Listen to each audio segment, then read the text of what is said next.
Hey everybody, it's Jessica DeMassa with What's the Future of Health. I am talking to the who's who of health tech and healthcare innovation. And here to teach us how to raise $100 million in 8 months is none other than the executive chairman and CEO of Transcarent, Glen Tullman. Glen, hi.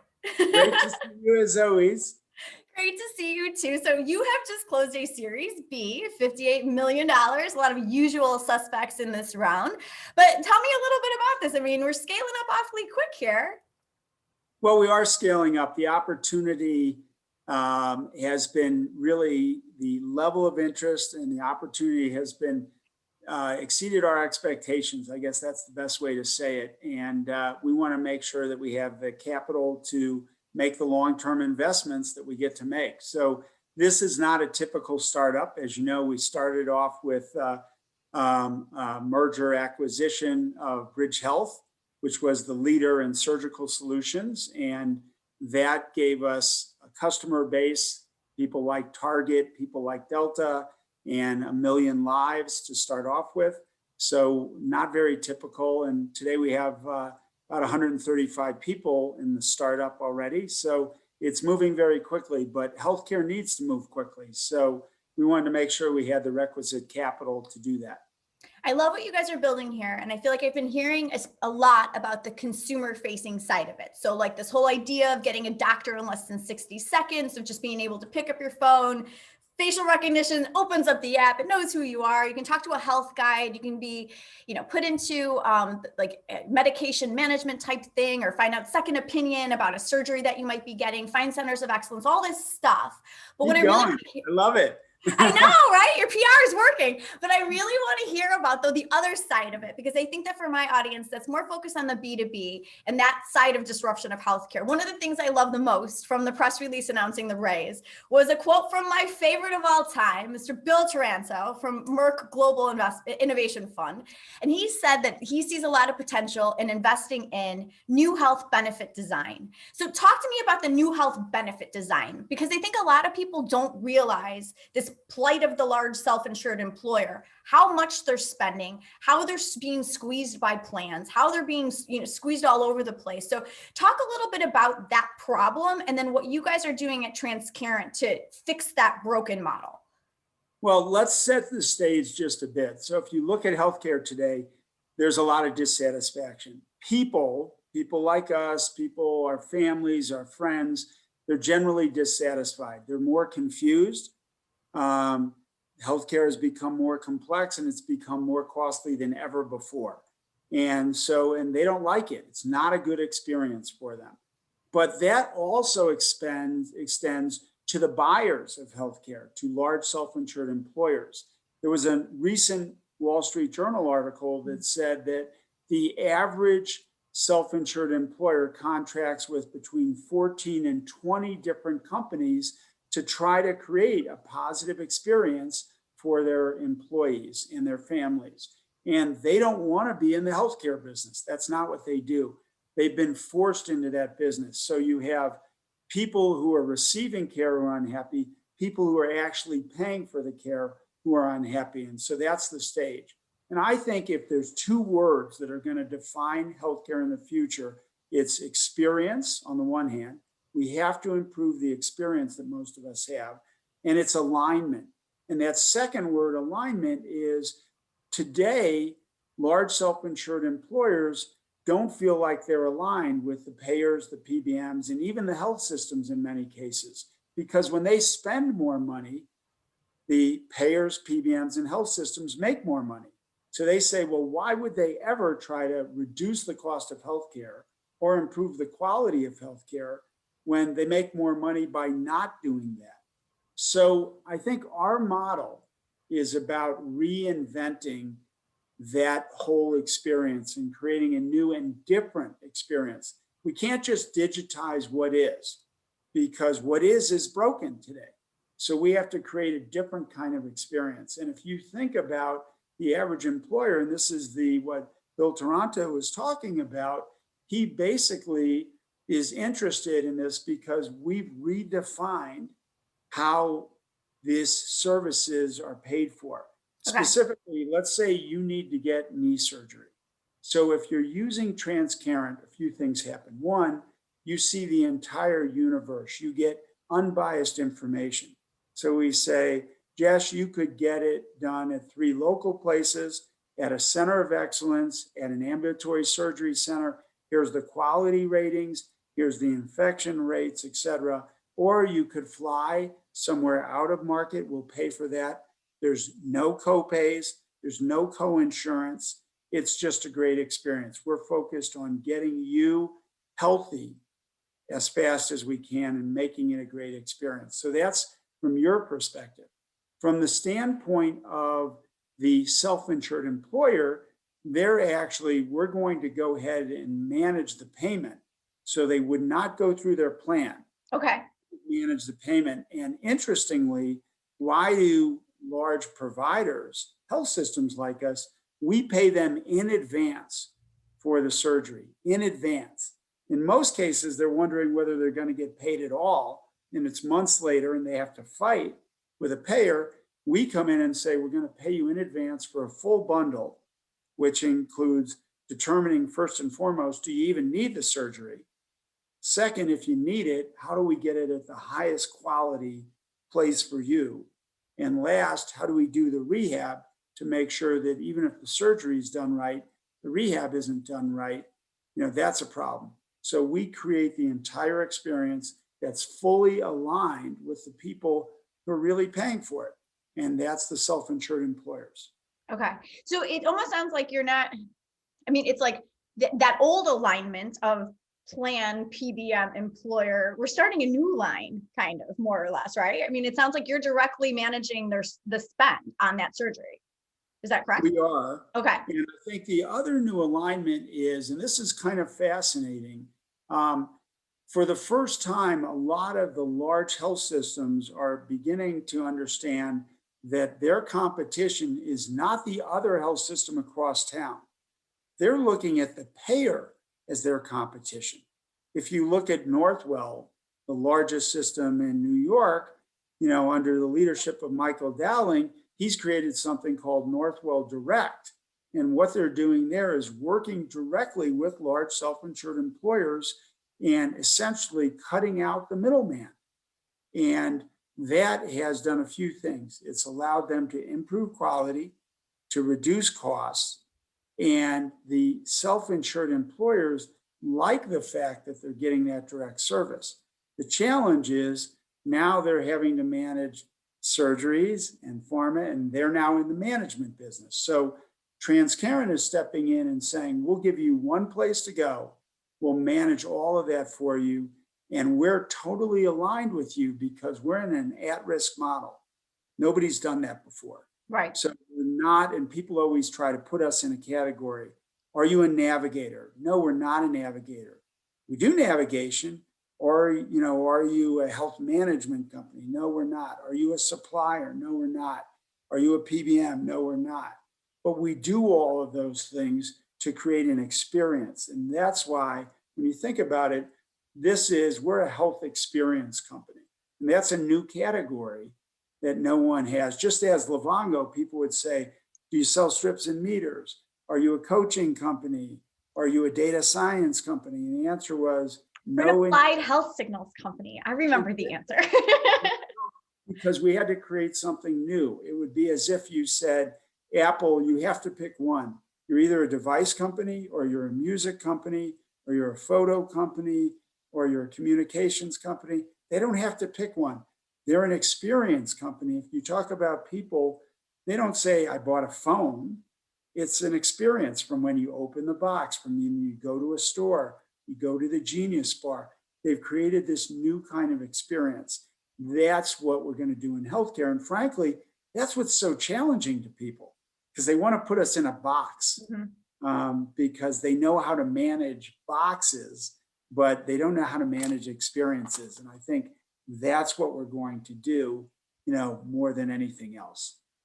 So along those lines, I want to ask about, the employer state of mind right now, because I feel like even before the pandemic, there was all of this talk about large self-insured employers being fed up with the status quo, but there was no real way for them to get organized. And, Ian Morrison from the Institute of the Future, who's one of Matthew Holt's mentors, always said, like, if those large self-insured employers just figured out how much collective buying power they had, they could really change healthcare for the better. Do you think we've hit that point? I mean, as a result of the pandemic, maybe, and some of the shortfalls in some of the healthcare that had to be experienced or had to be doled out by the employer on behalf of the plans. I mean, I feel like the pandemic exposed a lot of weaknesses. Do you think that's it? Like last straw, whole new health system, here we come? I do think that. And I really, people talk about a bubble. I don't think this is a bubble, because a bubble is make believe. Real companies are going to get built. Healthcare is going to get redefined in new and different ways. And all that's going to happen. Are some companies overvalued? Yes, they are. Are some companies going to fail? Yes, they are. But that's very different than a bubble. And so why is it happening? Well, you pointed out one issue, and that was the pandemic exposed not only how important healthcare is to our economy, because if your folks are sick, they can't buy things and they can't produce things. But second, digital has finally caught up.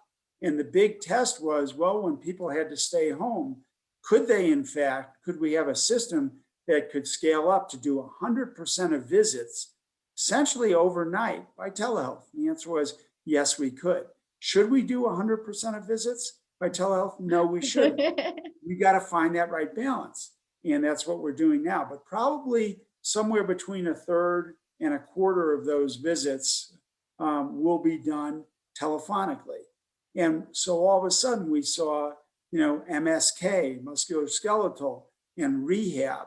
Can that be done? And we found that can be done more effectively if you combine some in-person with a lot of at-home digitally. Now, if you look at physical fitness, you see apps like Mirror and others, and you see Peloton. What have they done?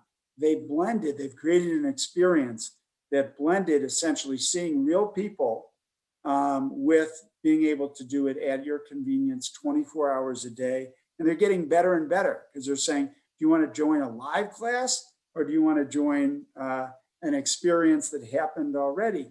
You're in charge of that. So they're empowering people. They're creating this new experience, but it's going to happen right now. And what we need is to focus on, first and foremost, health, because we're in the health business. Second, on quality. And then lastly, if you do those two things right, then cost will come along with it. And we have to use technology. There's a lot of this, well, we're high tech, high touch. People are trying to imitate what we're doing. We're going to be high tech, high touch, just like them. That's not what we are. We're just high touch. Okay, the tech, if you talk about tech, it means you fail. Nobody says, well, GPS is the satellite is connecting to this software and this chipset. You simply say, it solved my problem. And wow, this was cool. It knew that traffic was bad and it rerouted me. That's amazing. At Livongo, we would call and people would say, wow, you called at the perfect time. Well, they didn't know we were looking at a screen and they were flashing red because we knew what was happening in their body. Frankly, they didn't care. They just wanted to be healthy. And so we have to create that experience using technology. In this space that you're in right now, like I know we cannot put you in a box, refuse to be boxed. That's fine. But there are you're right now in this video box. That's the only box you're going to be in. That's fine. But Transcarent is often, listed out there along with some of those other companies, specifically Accolade and Grand Rounds, which is acquired Doctor on Demand. And I want to ask you about curating this experience, because it's like you're not alone in doing that. And it's kind of a race on who's going to do what. So you've got Accolade out there that's just acquired PlushCare, 2nd.MD. They're kind of building that same suite of services. They're in the same world that you're in. They're very well funded, $3.2 billion market cap. You've got Grand Rounds, which acquired Doctor on Demand, and now an LGBTQ telehealth company called Included Health. They've got a nice war chest as well, been around for a long time. These guys are in the rooms with some of those coveted large self-insured employers, Walmart, American Airlines, Comcast. So when you get in there, how do you get those guys to switch? Yeah, I think there's a difference between someone who has an aggregation of services. If you remember on the Doctor on Demand acquisition, what they said is they're both going to continue to operate separately. Mhm. Well, right then it says, well, so you're operating two separate businesses as opposed to, we started with this idea of creating an experience. And what it reminds me of is, remember when the iPhone came out and everybody said, we're going to be just like the iPhone. And right now we hear people saying, we're going to be just like Transcarent. And because they're trying to acquire a whole bunch of things to say, see, we're just like them. What we've done is design from the ground up an experience. And so you won't see, oh, here you go to Doctor on Demand and you line, you go online, you have a different sign on. It's one integrated experience is what we've created, number one. Number two, we're actually providing some of that care, direction, and experience. And so what we're doing is we're focused on, one, providing unbiased information, two, trusted guidance, and last but not least, we're then making it easy to access that care. And we think that's very unique as compared to some of the navigation services. Now, having said that, I am really happy that they are all focused on the same issue that we're focused on, which is how do you improve the experience that people have with their healthcare? So I'm cheering them on. Healthcare is a very, very big market, and I wish them success. And I just think they're in a little bit of a different business than we're in. And so from that standpoint, I think it would be hard.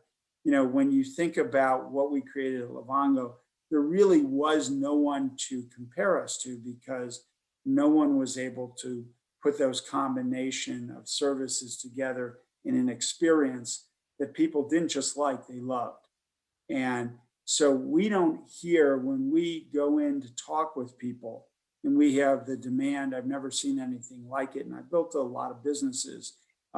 When we do that, we don't hear somebody comparing us to anyone. Okay. We hear them talking about what we're doing that's different, our approach. It starts with the words we used. It starts with, we don't have an automated switchboard that says, press 1, press 3. We have this crazy concept that we said, why don't we just answer the phone, talk to people? Because when you call somebody's cell phone, your goal is to talk to them. It's not to get a recording. The recording is a failure. That's like, hi, this is Jess. Please leave your name and number and the reason you called. I'm totally a screener, Glenn. I screen all those calls. That's right. And so I leave the message. Sometimes you call back, sometimes you don't. I don't know. More times than not, I don't. I understand that. That's tough for me. But I think what we wanted to do is every aspect of the experience we've thought about, we've designed, and we've made it different. So again, you mentioned early on in your wonderful description of what we're doing that 24 hours a day in 60 seconds, you can be chatting with a doctor, not a bot, not a guide, an actual doctor, and she or he will give you information, and then you have a record of it because it's already on your phone. Take 2 of these tomorrow, but then go to 1 a day and do this and that, and it's all there. And you can call back. There's no additional charges for 7 days. So we've redefined that. And when we think about, our musculoskeletal care, and what we've done there is create an experience that says you only pay a third up front, a third once you're halfway through, and a third when you've completed it. Why should you pay 100% if you don't finish it? Right. It's not good enough to finish it. Now, who's that aligned with? It's aligned with the only 2 people who matter in healthcare. You as an individual, because we're concerned about you and your care, and the people who are employing you. And that should be the center. That's where the alignment has to come. So if I say, well, I'm going to charge you whether or not you quit in the middle, doesn't seem fair to me. And we're not going to do that. If I say every time you text and ask the doctor one more question, we're going to recharge you the full fee, how is that fair? That's not fair to the employer. And the employers in many cases don't know. This happens all over healthcare. There's people who go in to pick up a medication, and if they had no insurance, they would pay $5. It's a generic. And if they have insurance, they're charged their copay, which is $20. That's criminal. That shouldn't be happening. And yet it's happening every day. Nobody is advocating. There's people who go to the hospital to get care when they could have care in their homes in the safety, security of their home, much more convenient, at 30% less. We're going to make them aware of those services and provide those services to them. That's far and away different. And, some of the companies you mentioned, they should go fully at risk like we're doing. They should charge no upfront fees. Why should you charge a fee for everyone when everybody doesn't use your service? So I think if they want to get serious, what they need to do is start to rethink of their services like a buyer would think of them, like a self-insured employer would think of them. All right, so it sounds like this is the end of PMPM, huh? So no more per member per month. You guys are fully at risk. Do you think, I feel like we've been seeing a lot more companies jump into this, at risk state. But then there's always that well, this is value-based care kind of argument against this. Is that what this is, or is this different? Well, I think, again, what you need to do is be responsive to what your clients want. So some of the clients aren't ready to go fully at risk. Some of the clients say, well, we'd like to do per employee per month, per member per month, or per participant per month, which is what we did at Livongo.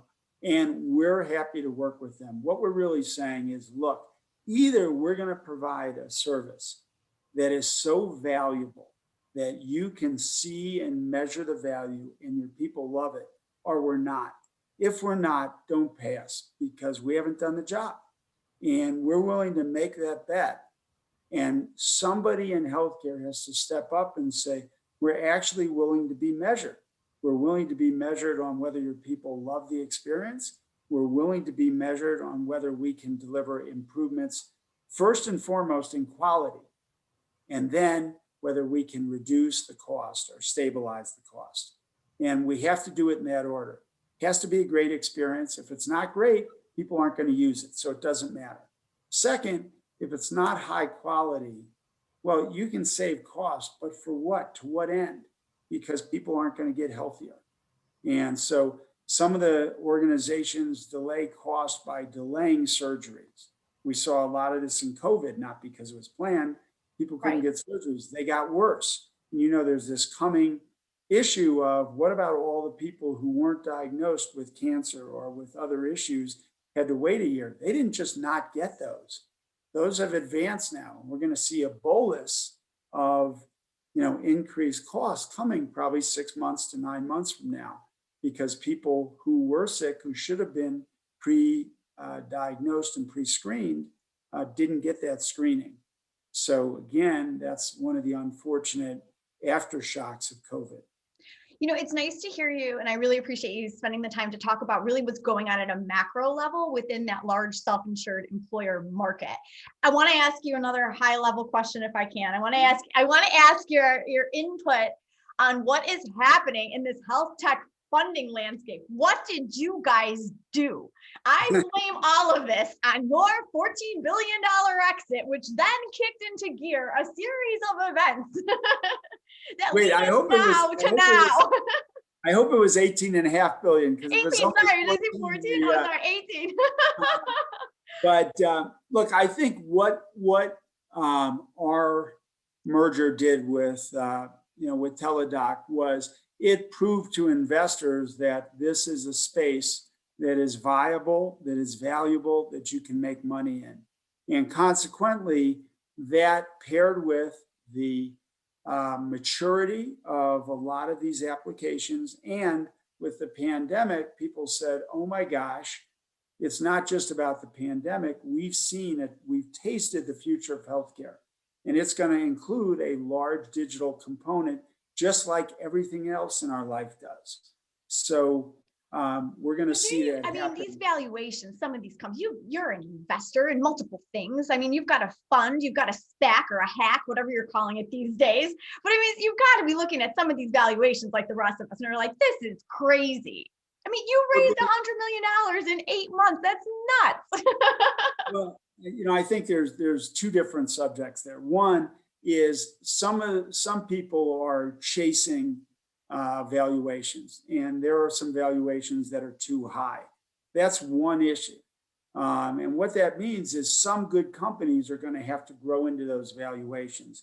If they tried to go public, for example, when you go public, you need to be able to say to investors, well, you can double or triple your money. Some of the valuations, given where the revenues are, they couldn't. So those companies are going to be private for a period of time while their revenues catch up. But there's some very good companies. Those weren't necessarily, they may have overpaid in the short term, but they did that to make sure that they had a piece of that company that's going to be a long-term viable company. There's other companies that won't get to that, and people have overpaid, and that happens in every case. But this is not a bubble, because a bubble says it was all imaginary. We're seeing healthcare get rebuilt. For example, in the pharmacy benefit manager space, the PBM space, there's now 3 or 4 companies that are billion-dollar plus companies that are going directly after PBMs. And so they aren't going away. They have resources now, and they're going to figure out better ways to deliver medications that are more convenient, that are more effective, that get more utilization, and do it at lower cost. So PBMs are under fire, and that model is going to be reinvented, and it's being reinvented right before our eyes. And if you think that Amazon and Walmart, are not going to do that, I think you're just not seeing what's going to happen. And so I think that, and it's interesting because Amazon and Walmart, 2 different approaches. Amazon very digital, because they have no bricks and mortar, and Walmart will use the strength of their bricks and mortar, the fact that 100 million people a week or some number like that show up at their stores. That is incredibly powerful, because at the end of the day, if you need your eyes examined, or you need somebody to look at your arm or what have you, those are hands-on things that can't be digitized. So do you have a favorite in that fight? They're going to, well, look, I think both of them are going to be different. I think both of them are going to be very big players. I think what I would say is they're both going to win. And who's not going to win? I think the payers are under pressure. I think the PBMs are under pressure, and they need to innovate very rapidly. But it's very tough. If you go to a payer and you say you should do what Transcarent's doing and pay for surgeries in advance, and stop fighting with health systems to trying to get the lowest dollar and focus on quality, their business models aren't set up that way. And yet that's what all of us want. I mean, can you imagine somebody saying, I'm going to walk by this higher quality facility that's lower cost and that has half the infection rate, to go to this other one because they're in your network and this one isn't? When this one is clearly higher quality. Imagine taking your mother, your father, or your sister, brother, your son, or your daughter. Like, no one would ever make that decision. And yet people do it every day because they don't know. Because payers are saying, go here or go there, not because it benefits you, but because it benefits them. And we have to get to a system where we have this unbiased information, where you can make the choice, and where we can get everybody to the highest quality facilities. Remember, if all we did was shift the volume of surgeries, for example, that is done in the lower half of the market to the higher quality facilities, if that's all we did, we would solve a big part of our healthcare problem. Because the lower cost, the lower quality facilities don't necessarily charge less. Sometimes they charge more. They're doing surgeries that are unnecessary, and they're doing surgeries that result in more damage than needs to be done. So if we could just fix that problem, and there's a lot more, if we could get people paying the right cost for medications, if we could get the cost of insulin back to where it should be, as opposed to an inflated cost that was driven, over the past few years by PBMs and payers. We have to get these problems addressed, and that's what we're going to do at Transcarent. All right. Well, you have a good track record, that $18.5 billion track record for taking on chronic conditions. I feel pretty confident that here we go now attacking PBMs and the cost of surgery and just kind of redoing the health benefit design for employers. I feel like you got a good shot. I think me and Bill Taranto were on the same page with that. Good. And I would say one other thing, we're not attacking anyone. We are simply, Yes, my words, not yours. we're simply offering something that we think is a new, better, and different approach. And so it's not saying, I mean, we have nothing against them. And some of the best players in the market will innovate. They will embrace this. And others will hang on to an old model that adds cost and not value. And so, you know, there are no bad players from that standpoint. There's just people who we hope are going to innovate quickly, because we all have to solve this problem. And it is a big, big problem, but it's important to solve. You know, the one last thing I'd say is when we charge too much for services, the people who ultimately get hurt are at the bottom of the ladder. And this is not just a health problem, it's a social equity problem. And we have to deliver high quality care to everyone in our country, not just to a select few, not just concierge care. And Transcarent is very focused on taking care of everybody, whether you're a janitor, whether you're working in a warehouse, working on the line in a factory, or the CEO. You'll get the exact same quality care from a Transcarent experience, and there'll be no differentiation. Today, if you got cancer or something like that, you're the CEO, someone would say, fly to the best place in the country. And if you were anybody else, you'd have to go to a local place, even if there wasn't a quality one. That's changing with Transcarent.